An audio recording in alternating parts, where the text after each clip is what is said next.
public opinion. The space is not without challenges and disinformation. Distinguished colleagues, that was the last speaker for which we have time to hear among the member states. So we will now move to the list of NHRIs and NGOs. We asked the Special Rapporteur which concrete steps can states undertake to fulfill victims' rights to reparation and guarantee of non-repetition, especially in the context of elections. Thank you. Thank you. I give the floor to Institute for Human Rights. Thank you, Mr. Vice President. We remain gravely concerned about the severe restrictions on freedom of expression in Azerbaijan, marked by a systematic crackdown on independent media and civil society. Currently, up to 40 journalists are imprisoned, including 9 women: Aynur El-Güneş, Aytel Umudova, Aytaj Ahmadova, Fatima Movlamlı, Khayala Agayeva, Elnara Gasimova, Nargiz Absalamova, Sevinç Abbasova, and Ulviya Gulieva.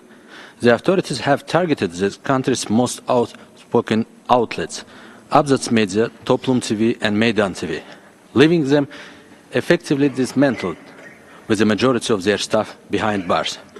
We are particularly alarmed by the case of Iqbal Abilov, a researcher and editor of the only Talish language newspaper. He faced 18 years in prison on baseless charges of high treason simply for his peaceful human rights and media work defending the Talish minority in Azerbaijan.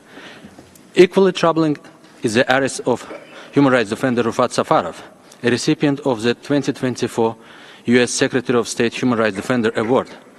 He is targeted for his critical position in defending human rights in Azerbaijan.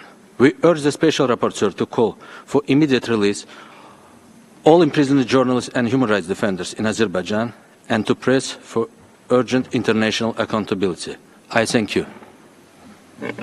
Thank you. I give the floor to Sales Association Civil. Gracias, Vicepresidente. Thank you, Vice President. Today, Argentina is in risk of losing rights to express oneself freely and freedom of assembly. The Malay government is against almost all forms of civil protest through administrative decree backed by Congress. There are other authoritarian leaders around the world using doxing, cyberbullying, and other tools.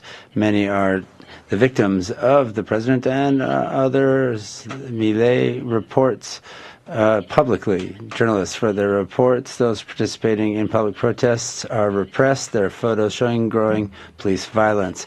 Further, the government makes it difficult to have access to public information or to evade a state oversight.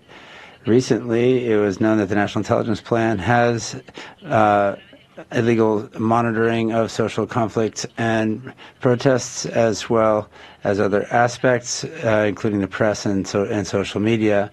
These restrictions affect all of society, greatly limiting the free expression and protest in Argentina. We call upon the rapporteur to take a country visit and to look into the matter, and that the international community urge Argentina to cease their authoritarian activities that violate human rights. Thank you. I give the floor to Human Rights House Foundation.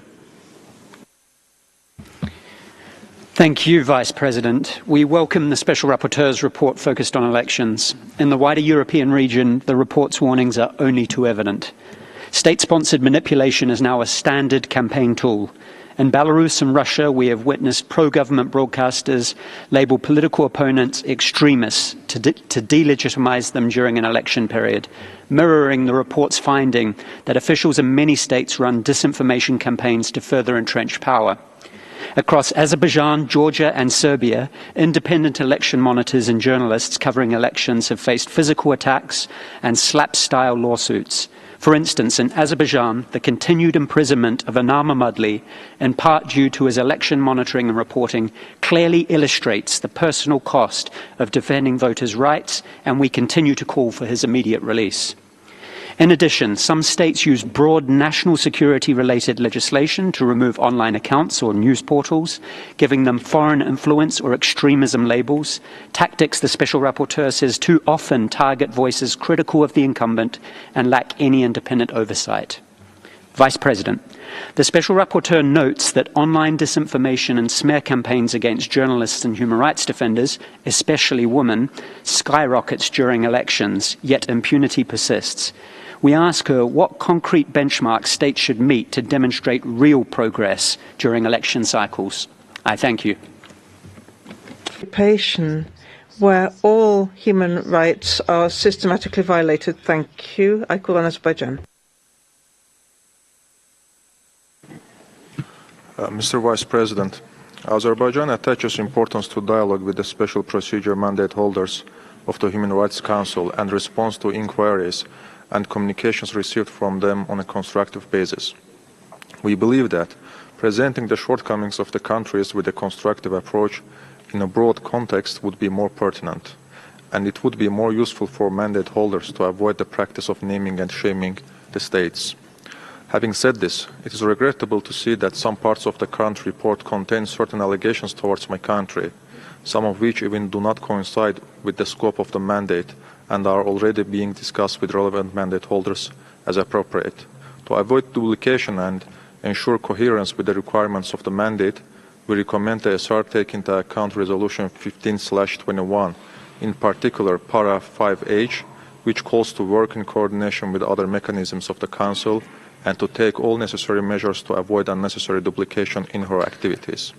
It is also unfortunate to see that while certain joint communications in relation to allegations concerning my country are referred to in the report, responses duly provided to those joint communications are not mentioned, which is contrary to the spirit of constructive cooperation. That is why we consider this report biased and reject it. I thank you. Merci, je passe la parole. Thank you. I call on Lebanon. Merci, Monsieur le Vice-président. Thank you. The Special Rapporteur for her report and recommendations.